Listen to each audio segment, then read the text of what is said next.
partnership between Afghanistan and the United States is not ending.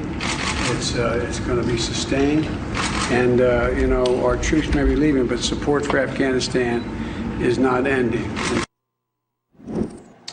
Well, that's not the way a lot of U.S. military types see it, including my next guest, General Keith Kellogg, the former Vice President Pence's National Security Advisor, who fears that getting our troops out of there, even well before the president's earlier 9/11 deadline commitment, will hasten the country's problems. General, very good to see you. That's in a nutshell, your worry, right? That this is speeding that process where Afghanistan could be essentially overrun. Yeah, well, Neil, first of all, thanks for having me today. Look, I kind of wish I was in that meeting today with Fly on the Wall with Ghani and Abdullah talking to the president. But look, to get today's meeting in context, you have to go back a little bit in time on history to get it to where today so people really understand it. When President Trump came into office, he determined that we were going to leave Afghanistan for a lot of reasons. One, it was a never-ending war. It seemed like we had no intention of winning it, so there's no reason to be there. It was actually a civil war with factions fighting among themselves that were there. We'd spent $30 billion a year, trillions over the last decade in there.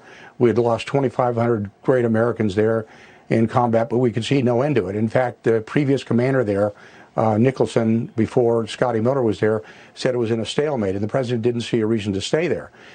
So we turned to Secretary Mattis and then Secretary Tillerson and McMaster, and then following that Bolton. He said, come up with a plan to have a negotiated settlement to come out of Afghanistan. Well, very frankly, they kind of slow-rolled them.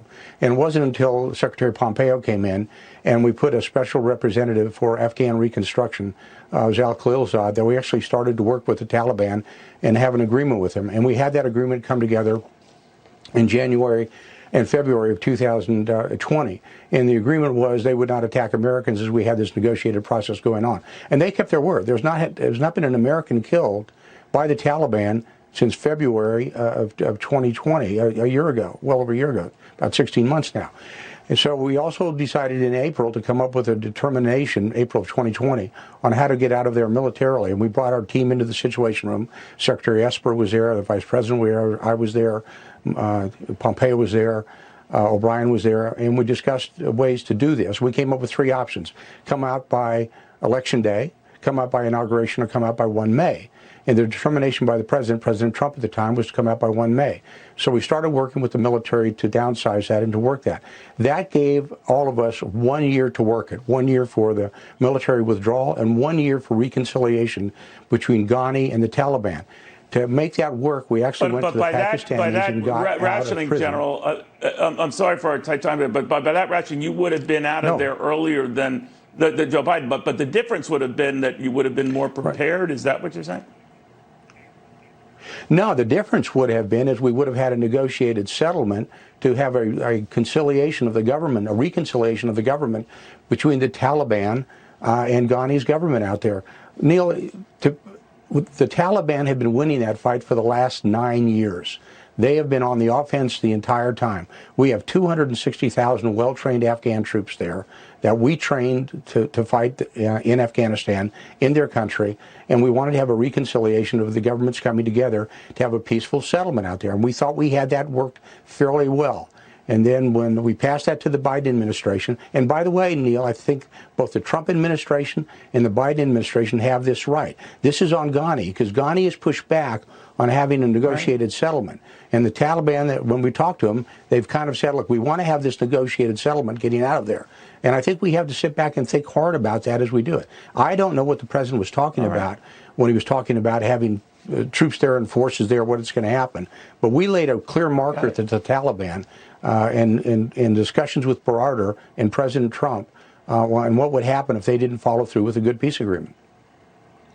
You know, General, well, I have you in an interesting news item from your old boss, Vice President Pence, who was saying of his effort to certify Joe Biden's victory that I'll always be proud of playing that part, that there was nothing I could have done alone as the president wished.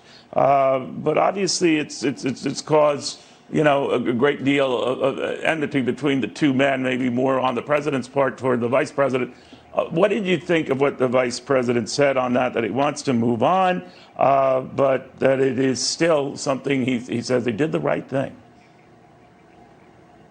Yeah, Neil, the Trump administration was an administration of 1,461 days.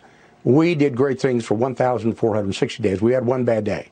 And when the vice president went on Capitol Hill and what he did under the Constitution and what was happening there in Washington, D.C., and I think that they've started to come together. They're talking again. They're working together again. I've seen the vice president recently, about 3 weeks ago.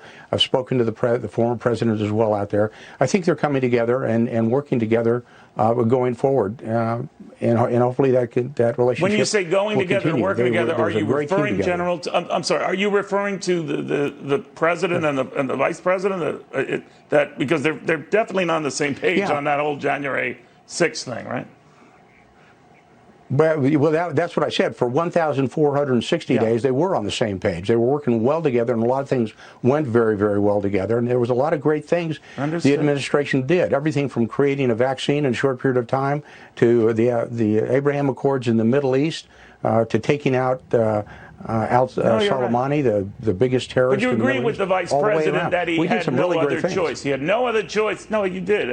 He had no other choice to do what he did. That's what he was saying, and he will not change his mind. And you agree with that? Yeah. Neil, he thought what he did was, he did what he thought was right. Understood. General, thank you very, very much. General Keith Kellogg, the former Vice President Pence National Security Advisor, Center for American Security, American First Policy Institute.